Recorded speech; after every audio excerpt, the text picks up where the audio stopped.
السلام عليكم ورحمة الله وبركاته. معكم قناة أورينت ورسيلف وأنا حسين السيد أحييكم. مسجد محمد علي باشا هو إحدى المساجد الأثرية الشهيرة بالقاهرة داخل قلعة صلاح الدين الأيوبي. تم إنشاؤه في عهد محمد علي باشا في الفترة بين عامي 1830 حتى عام 1848. تم بناء المسجد على الطراز العثماني على غرار مسجد السلطان أحمد بإسطنبول. ونظرا لفخامة المسجد وافتخارا بأثرنا الإسلامي لذلك يتواجب علينا إلقاء الضوء على واحد من أفخم المساجد المصرية والإسلامية على الإطلاق.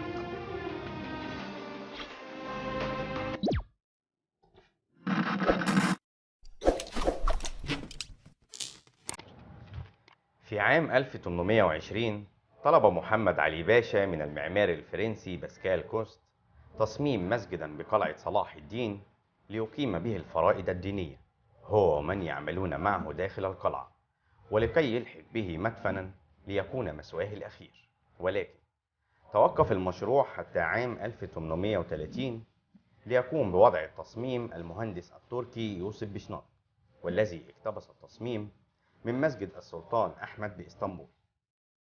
تم بناء المسجد في قسم من أرض قصر الأبلق الذي أنشأه السلطان الناصر محمد بن قلاوون. تم البناء من الأحجار الضخمة، وكانت تربط بكيانات من الحديد ويسبك حول أطرافها بالرصاص، وتبلغ مساحة المسجد 500 متر مربع. استمر العمل به حتى وفاة محمد علي باشا عام 1848، ودفن في المقبرة التي أعدها لنفسه بالمسجد. وكان وقتها المسجد كاملا من أسوار وقبب ومنارات وكتابات تعلو الشبابيك، وجزء من كسوة الواجهات برخام المرمر.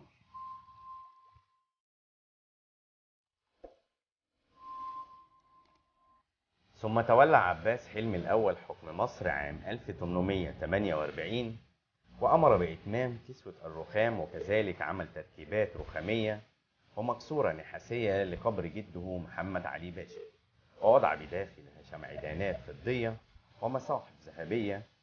كما أمر بفرش المسجد وإضاءته بالنجف، وعين له القراء ورصد له الخيرات.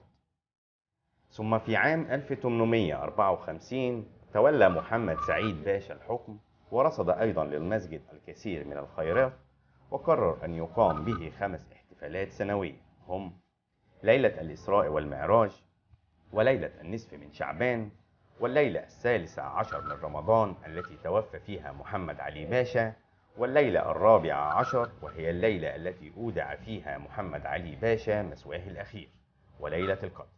وأمر أيضا بطلاء مقصورة القبر النحاسية وإحداث بعض التغيرات في كتابتها. ثم في عام 1863 تولى الخديوي إسماعيل حكم مصر، وأمر بتزويد المسجد بأبواب جديدة بشماعات نحاسية ومصحفان من ذهبان بخط إبراهيم أفندي رشدي، وأعد به مقصورة بجوار المنبر لكي يصلي فيها السلطان عبد العزيز الأول عند حضوره إلى مصر. كما أحيط المسجد بأسوار وأنشئ له دورات مياه. ثم بعد ذلك تولى الخديوي توفيق وأمر بزيادة المصاحف الذهبية وأمر ببعض الإصلاحات، إلا أن أضخم عملية ترميم للمسجد كانت في عهد فؤاد الأول، الذي أمر بإعادة المسجد إلى رونقه القديم بعد أن أصابت جدرانه التشققات. كما اهتم أيضا ابنه الملك فاروق من بعده وافتتحه للصلاة من جديد بعد إتمام عملية الترميم. شكرا لحضراتكم، ونتمنى أن ننال إعجابكم، ولا تنسوا الاشتراك والإعجاب حتى يصلك المزيد. شكرا.